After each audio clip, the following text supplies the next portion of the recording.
We're going to jump into housing. And I know that, for us, we've seen a lot of challenges for the Latino community, whether it's being able to rent homes, rent houses or apartments, find housing. And in particular, we've gone back when it comes to having access to home ownership. Right. Not as many loans and mortgage in that space. And I know we've had the economic crisis and the foreclosure issue, but that's right. What would your plan as president be to address housing? And in particular, how would you look to advancing the Latino community in that space? Sure. So I worked with a lot of the organizations here on one of the biggest housing issues that we've experienced in the last decade, which was the foreclosure crisis. It hit California particularly hard. It hit Nevada particularly hard. It hit many, I think all states, but those with a heavy Latino population were hit the hardest. And therefore, those families were hit the hardest. And so we did the work together. You stood with me when I took on the 5 big banks of the United States and pulled California out of that negotiation. And it wasn't easy, but you stood with me. You stood with me when we passed in California the Homeowner Bill of Rights that said we should give the homeowners the rights they deserve in terms of having a single point of contact with the bank, in terms of making sure that they are safe from predatory lending practices, of which there were so many in terms of those practices that targeted immigrant communities and in particular Latino families. And so we have done that work, and we have also learned some lessons, which is that we have to be vigilant in going after the predators, but we also need to make sure that our families are receiving the information they need that is accurate information about their rights. On a specific issue, in terms of one of the proposals that I have in this election, in the presidential election, it relates to rent. So in 99% of the counties in the United States, if you are a minimum wage worker working full-time, you cannot afford market rate for a 1-bedroom apartment. And what we also know is a majority of minimum wage workers are women of color, of which a great percentage of that are Latinas. So one of the proposals that I have, I call it the Rent Relief Act.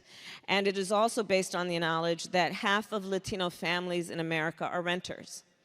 So what I am proposing is that we change the tax bill so that for families who are, or individuals, who are spending more than 30% of their income in rent plus utilities, they'll get a tax credit.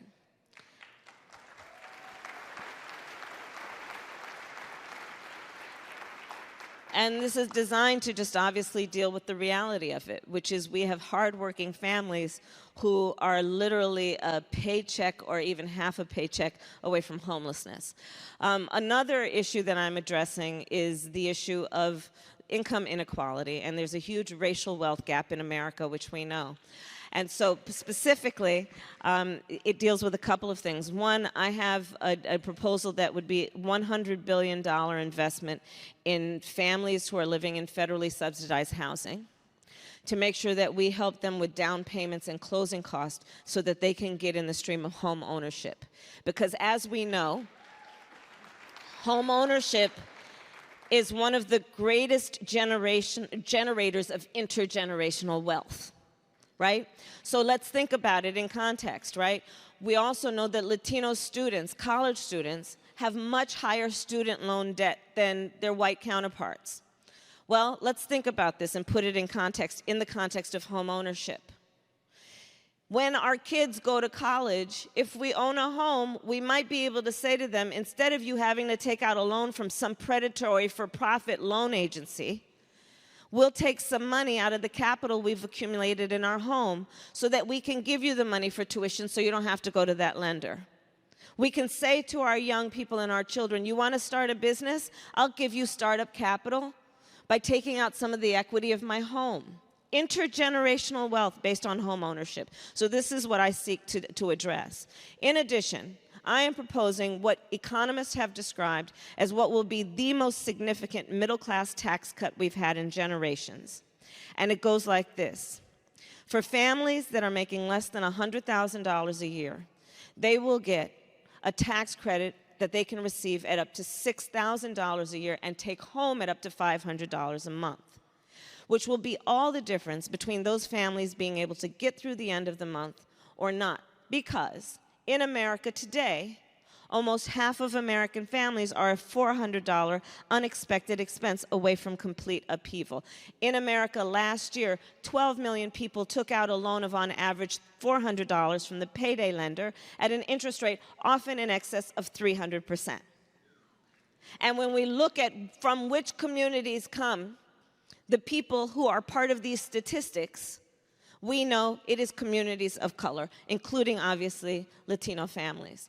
So these are some of the issues that I seek to address, understanding that if we don't deal with the racial wealth gap, we will not be able to fully correct the inequities that exist in this country.